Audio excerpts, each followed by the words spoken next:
Monsieur, bonjour. Bonjour, monsieur le journaliste. Présentez-vous à nos téléspectateurs. Oui, je m'appelle Barouti Maliaba Toutoni et je suis analyste politique et spécialisé dans les secteurs sécuritaires. Et je suis aussi membre du RCD-KML en tant que membre du Conseil politique national. Je suis de profession géologue.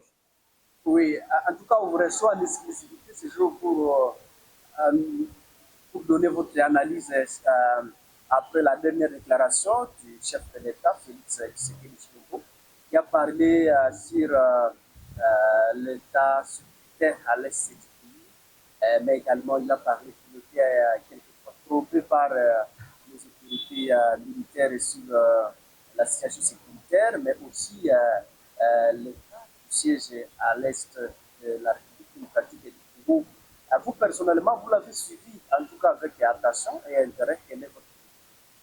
Oui, je sais dire que le président est victime d'avoir hérité d'une situation difficile et d'un pays qui était mené avec beaucoup de légèreté dans la gestion des choses. Curieux que son avènement au pouvoir n'a pas tardé à connaître les temps les plus difficiles alors de la gestion d'un pays, la guerre, qui est la guerre du M23. Et il a pris une décision, je pense, sur conseil pas bien étudiée parce que l'histoire révèle que les essais, les tentatives de créer les états de siège dans des circonstances telles que les nôtres où notre armée elle-même n'était pas à mesure de contenir la guerre était un essai en péril, je dirais comme ça, parce que le président n'a pas il est temps d'interroger l'histoire, et d'autant plus que Mobutu, dans ces derniers temps, il avait osé aussi faire autant, en faisant un premier ministre militaire, lequel premier ministre n'a pas permis à Mobutu de résister. Et il a mis des gouverneurs à la tête des provinces nord, Kivu et partout, mais tout ce monde-là n'ont pas été capables de ça. Je vais donner une autre anecdote, c'est la situation qu'a connue les RCD-KML du temps de son parti État, quand c'était encore la Grande Rébellion.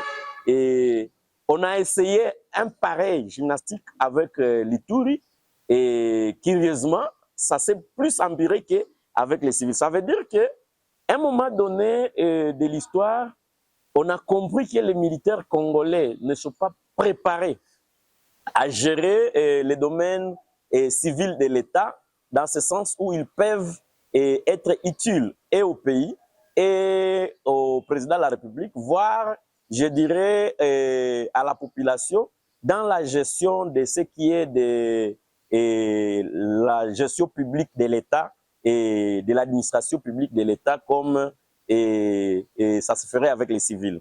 Je vais dire, dans le début de l'état de siège, moi personnellement, j'avais émis des doutes par rapport aux résultats que puisse avoir le président de la République dans ça. Effectivement, vous voyez que le début de l'état de siège au niveau du Nord Kivu n'a pas pour lui tellement de résultats escomptés par le président de la République, parce que la guerre qui était presque contenue dans ces souches, dans les Tchanzu, légèrement vers Bunagana, et aujourd'hui étendue jusque dans le sud Kivu, dans les plateaux de Minembwe, dans le nord Kivu, jusqu'à Lubero. Comprenez donc que l'état de siège n'a pas été autant efficace dans ces mandats-là. Autre effet, c'est que l'état de siège a connu aussi un dysfonctionnement structurel. À un moment donné, on a connu l'ordonnance présidentielle qui donnait au gouverneur militaire le pouvoir de contrôler et de commander l'armée. Mais après, on a compris que peut-être il y avait des faiblesses. Ça a commencé à se désaltérer. On a donné même les opérations à certains autres officiers. On a même essayé de transplanter une partie de l'état-major général en amenant le chef d'état-major général adjoint et chargé des opérations et dans la ligne de front non, curieusement, ça n'a pas donné les résultats escomptés. Je m'imagine un commandant des opérations, un gouverneur militaire, un chef d'état-major et adjoint chargé des opérations. Dans un même champ, il y a eu un problème donc de commandement parce qu'il n'y avait personne qui pouvait donner injonction à l'autre et de manière structurelle pour qu'on observe au moins les résultats et de manière objective. Et ça, c'est parmi les faiblesses. Autre lieu, on a retrouvé des administratifs militaires qui se sont peut-être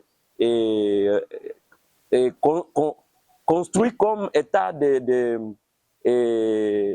agents de développement, je dirais comme ça, ce qui n'est pas trop mauvais, mais qui ne répond pas à l'esprit même de l'état de siège. Et ça, c'est une faiblesse notoire que nous devons accuser donc du mandat de l'état de siège. Certes, on voit les routes, on voit le pont, on voit certains actes de développement, mais est-ce que c'est ça vraiment ce que la population serait en train d'attendre de l'état de siège? Je pense que quand le président a dit qu'il a été trompé, il a raison.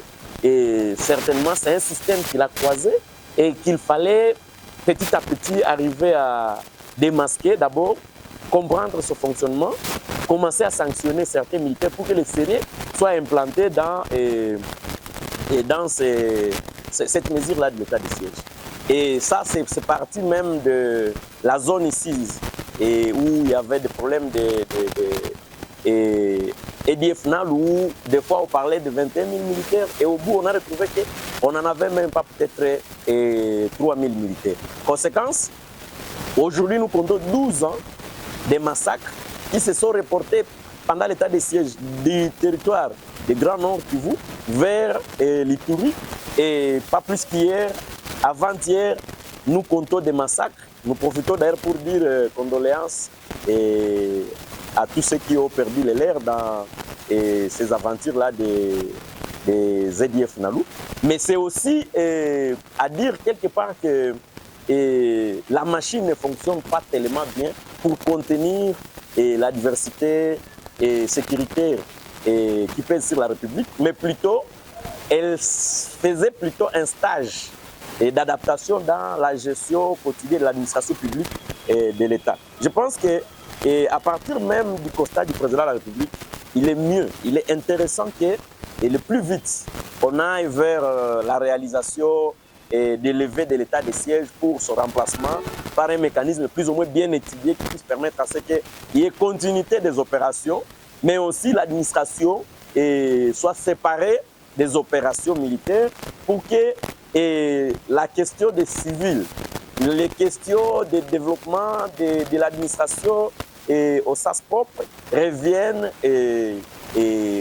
aux civils, mais aussi que la population ou alors l'État puisse bénéficier de l'avantage d'un contrôle parlementaire, d'autant plus que l'état de siège a mis en repos ou alors au chômage les députés provinciaux. Et vu l'esprit même de l'ordonnance qui nomme les gouverneurs militaires ainsi que tous les animateurs, vous retrouverez qu'ils ne sont soumis à aucun contrôle local, que ce soit au niveau des députés provinciaux comme des députés nationaux. Ils n'ont pas un pouvoir contraignant sur ces autorités militaires et policières qui sont établies. Et ça, c'est un excès de pouvoir qu'on donne à un organe qui n'est pas bien préparé à gérer donc les administrations civiles. Conséquence, et nous ne devons vivre que ce que nous connaissons aujourd'hui. Et je pense que le président tire toutes les conséquences du discours qu'il a prononcé par rapport à ce qui a été de l'image qu'on lui avait vendue de notre armée, et fragmentaire à ce temps-là que c'était qu'il est en train de construire petit à petit, et qu'aujourd'hui, il peut maintenant arriver à tirer des conclusions et prendre des mesures qui soient vraiment en train de sauver l'État ou le pays, surtout dans la partie Est que nous connaissons. Alors, à ce stade où la situation semble davantage mais également dans la province de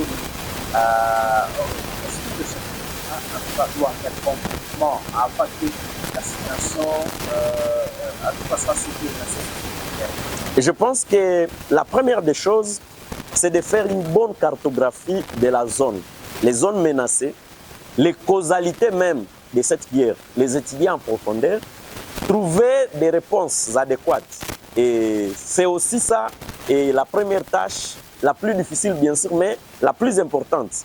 Après que l'on ait cartographié les zones et les types d'opérations qu'on doit y mener, il faut déployer le maximum d'unités spécialisées dans les différents types de combats qu'il faut mener.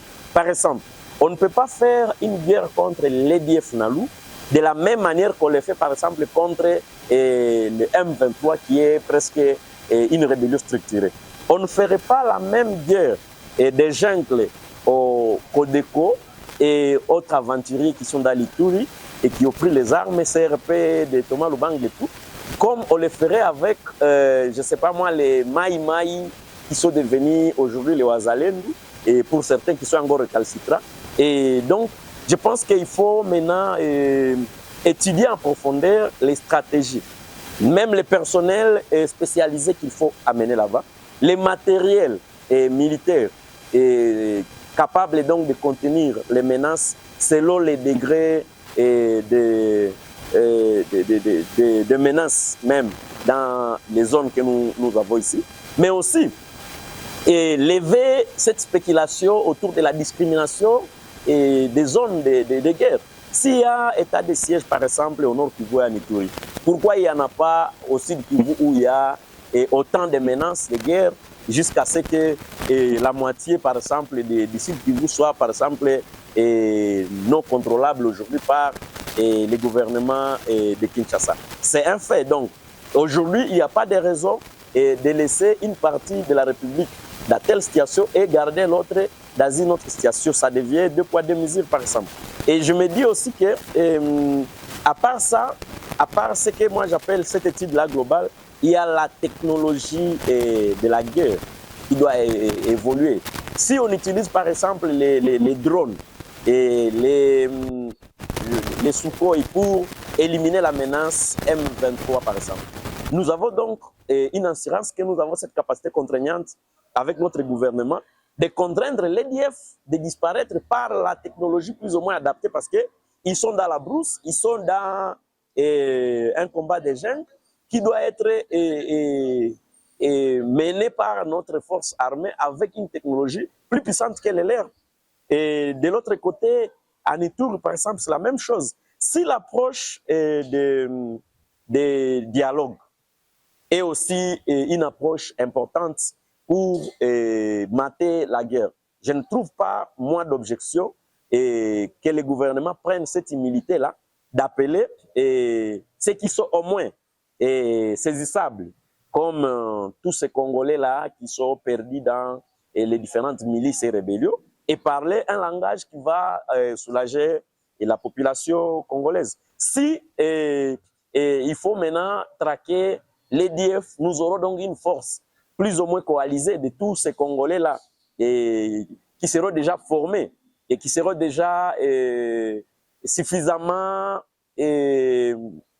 instruits pour mener une guerre contre un seul ennemi qui va nous rester, les terroristes par exemple, M23 et toutes les menaces étrangères qui menacent les pays. Je pense que c'est une solution efficace. Et donc le dialogue pour moi avec toutes les forces conjuguées de la République peut aussi être une force et une solution efficace à toutes les menaces de guerre que nous connaissons aujourd'hui. Le temps de permettre aussi pour notre pays de se reconstruire à terme des forces de défense et de sécurité. Donc, nous pouvons avoir le temps de construire notre armée, notre service de renseignement militaire et civil, notre police, ainsi que notre diplomatie extérieure, si nous matons ces guerres ici par un mécanisme, par exemple, de dialogue.